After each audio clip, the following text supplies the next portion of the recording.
সবজির দামে পড়ছে বাজার, বেড়েছে মাছ মাংসের দামও। শাকসবজি থেকে শুরু করে মুরগি, ডিম, চাল, মাছ সহ প্রায় সব নিত্য পণ্যেরই দামই এখন ঊর্ধ্বমুখী, বলা চলে ক্রেতাদের নাগালের বাইরে। বাজারে একমাত্র কাঁচা পেঁপে ছাড়া প্রায় সব ধরনের সবজির দাম ৮০ টাকার ঘরে আটকে আছে। এর মধ্যে করলা, বেগুন ও টমেটোর দাম ১০০ ছাড়িয়েছে। শুক্রবার ২২ আগস্ট রাজধানীর কৃষি মার্কেট ঘুরে সবজির দামের এমন চিত্র দেখা গেছে।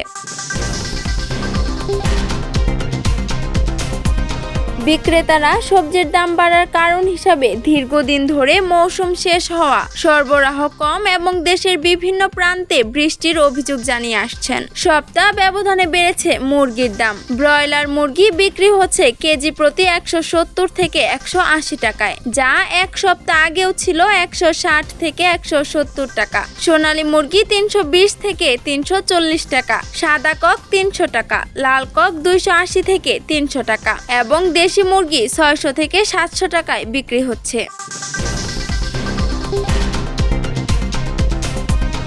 তবে গরু ও খাসির মাংসের দাম অপরিবর্তিত রয়েছে। প্রতি কেজি গরুর মাংস বিক্রি হচ্ছে ৭৫০ থেকে, খাসির মাংস ১২০০ টাকা এবং ছাগলের মাংস ১১০০ টাকায় বিক্রি হচ্ছে।